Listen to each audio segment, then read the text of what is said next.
ఎప్పుడూ పెద్దలైనటువంటి వారిని, ధర్మాన్ని నమ్ముకున్నటువంటి వారిని హింస చేస్తూ ఉండడం, ఇతరుల సొత్తు అపహరించి తీసుకురావడం, మహాపతివ్రతలైనటువంటి పరకాంతల్ని అపహరించి తీసుకురావడం, ఈ మూడు ఎప్పటికైనా మూలాన్ని పాడు చేస్తాయి. ఈ మూడు చెయ్యడమే పనిగా మీ నాన్న పెట్టుకుని ఉన్నాడు. అటువంటి వాణ్ణి విడిచిపెట్టి వెళ్ళిపోవడం వినా నాకు మార్గం ఏముంది? నా అంత నేను వెళ్ళలేదు. నేను మీ నాన్నకి బోధ చేస్తూనే ఉన్నాను. వద్దు అన్నా, ఈ పని చెయ్యవద్దు చెయ్యవద్దు అని చెప్పాను. ఒక అన్న తమ్ముడి పట్ల ఎలా ప్రవర్తించకూడదో అలా ప్రవర్తించి నన్ను ఇంటి నుంచి వెళ్ళగొట్టాడు. తాను వెళ్ళగొడితే నేను వెళ్ళిపోయానా? నేను తనని విడిచిపెట్టి నేను వెళ్ళానా? తను విడిచిపెట్టుకున్నాడు నన్ను. నేను ధర్మం కోసం రాముణ్ణి ఆశ్రయించాను. నీకు ఏ పాటి ధర్మం తెలిసింది నన్ను అధిక్షేపించి మాట్లాడుతున్నావు? పెద్దలైనటువంటి వారి ప్రవర్తన తెలియని వాడు పెద్దల్ని అధిక్షేపించి మాట్లాడడం ఆయుర్దాయం నశించిపోవడానికి హేతు అవుతుంది. నీకేం తెలిసని మాట్లాడావు? నీకు చేతనైతే లక్ష్మణుడితో యుద్ధం చెయ్యన్నారు. ఇద్దరి మధ్య గొప్ప యుద్ధం ప్రారంభమైంది. 3 రాత్రులు జరిగిందండి. ఎన్ని అస్త్రములు ప్రయోగించాడంటే లక్ష్మణస్వామి అంతులేదు. ఇంచుమించు ధనుర్వేదంలో ఉన్న రౌద్రాస్త్రం, వాయవ్యాస్త్రం, ఐంద్రాస్త్రం, మహేశ్వరాస్త్రం, ఇన్ని అస్త్రములను ప్రయోగించాడు. ఇన్ని అస్త్రములను కూడా అవతల ఉన్నటువంటి ఇంద్రజిత్ ఆయన అస్త్ర ప్రయోగం చేత నిర్వీర్యం చేశాడు. ఇద్దరి మధ్య జరిగినటువంటి యుద్ధంలో ఇద్దరి శరీరాలు పూచిన మోదుగు చెట్లయిపోయాయి. నెత్తురు కాల్వలు కట్టింది. అంత భయంకరమైన యుద్ధం.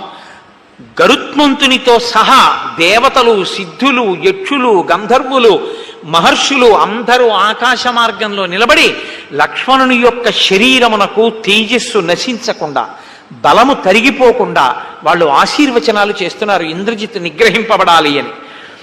కొద్దిగా క్షోభకి గురి అయినట్టుగా ముఖవళికలు కనపడ్డాయి.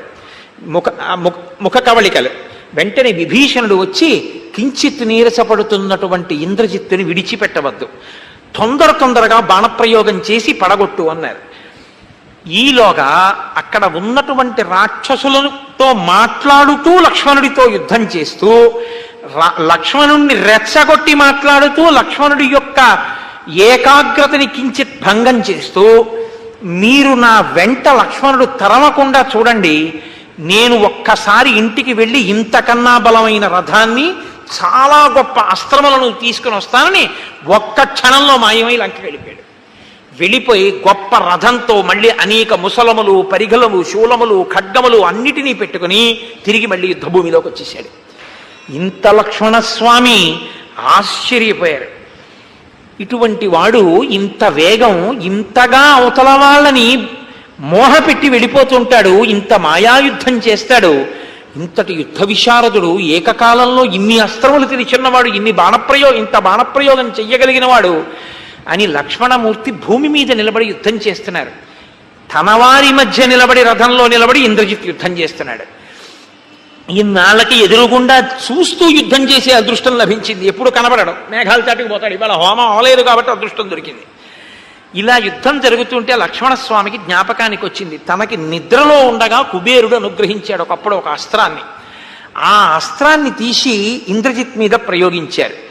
ప్రయోగిస్తే దాని చేత వ్యధని పొందాడు, కానీ సంహారము మాత్రం జరగలేదు. నిలబడి యుద్ధం చేస్తూనే ఉన్నాడు.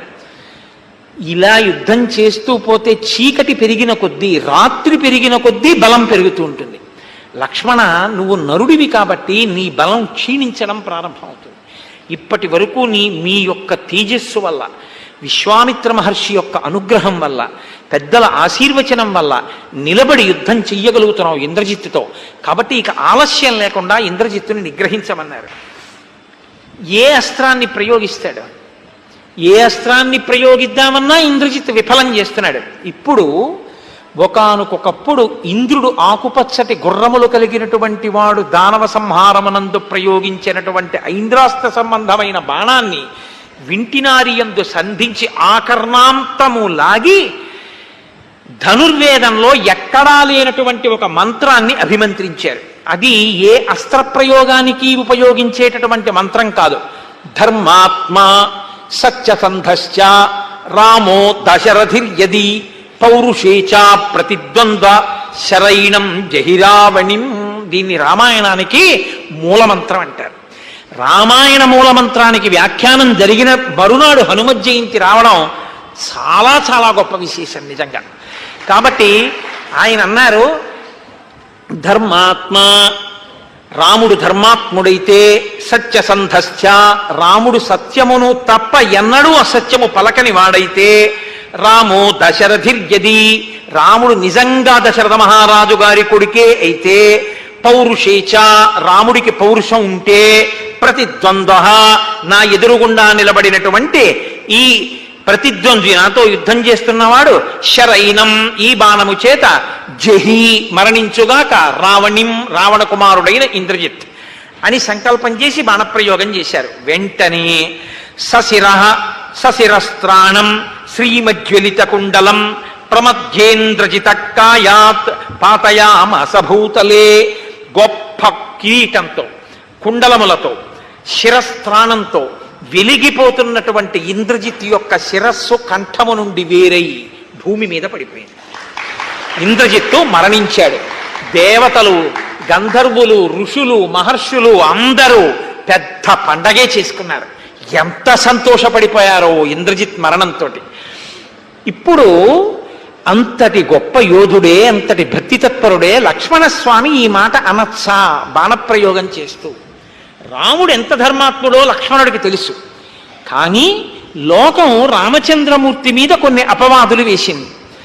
అవేవి? ధర్మాత్మ, రాముడు ధర్మం తప్పాడు అన్నారు. ఎక్కడ ధర్మం తప్పాడు అంటే, చెట్టు చాటు నుంచి వాలి మీద బాణం వేశాడు, అందుకని ధర్మం తప్పాడన్నారు.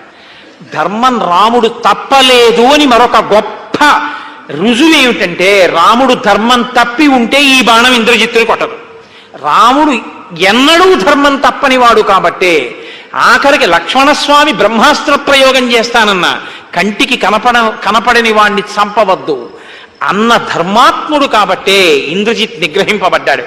అటువంటి ధర్మాత్ముడు రామచంద్రమూర్తి నిరూపించింది ఈ శ్లోకం.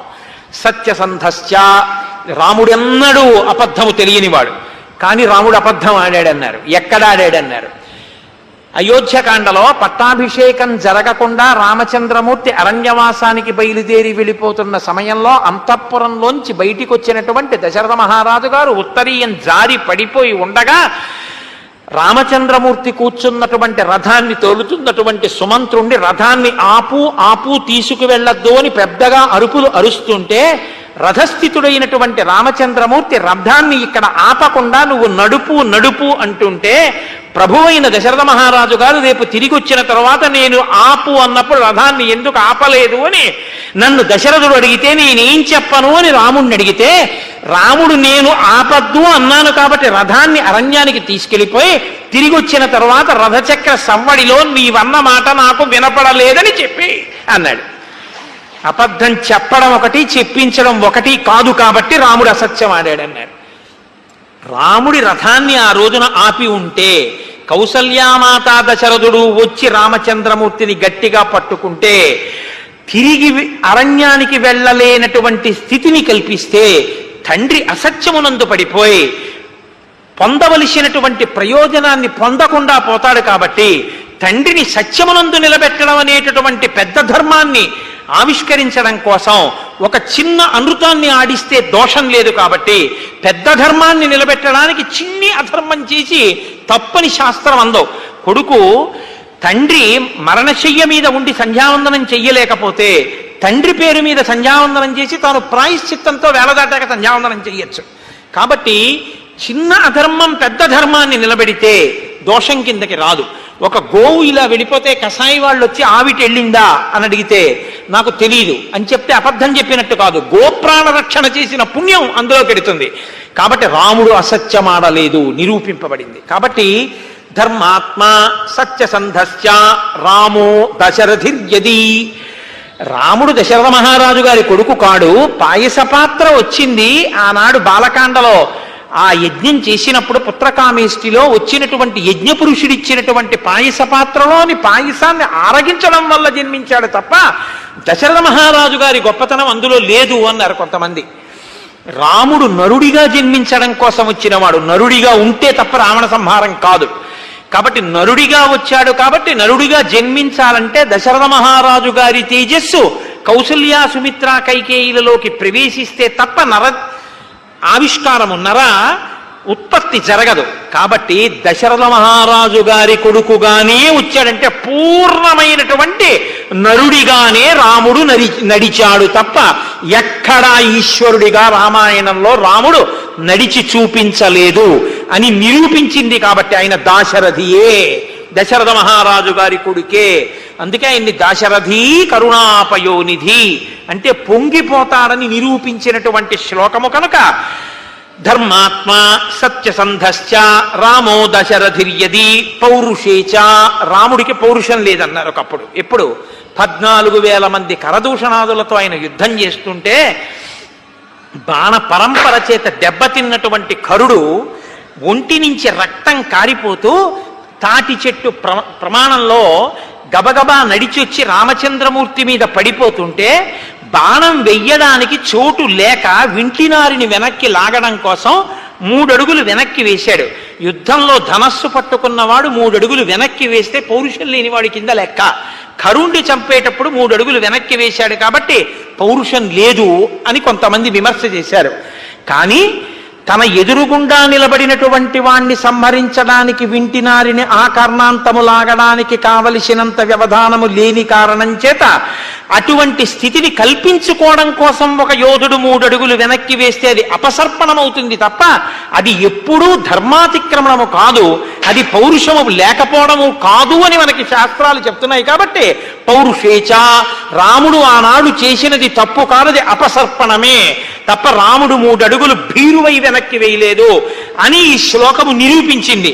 రాముని యొక్క వైభవాన్ని, రాముని యొక్క శీలాన్ని, రాముని యొక్క గుణములను నిరూపించిన శ్లోకం కనుక ఈ మాట అంటే ధనుర్వేదంలో లేని మంత్రానికి ఇంద్రజిత్ యొక్క శిరస్సు పడిపోయింది కనుక రాముడు ఎంతటి గుణవంతుడో నిరూపించినది కనుక శ్రీరామాయణానికి అంతటికీ కూడా 24,000 శ్లోకాలలో రామాయణానికి మహామూలమంత్రంగా ఈ శ్లోకాన్ని పెద్దలు స్వీకరిస్తారు.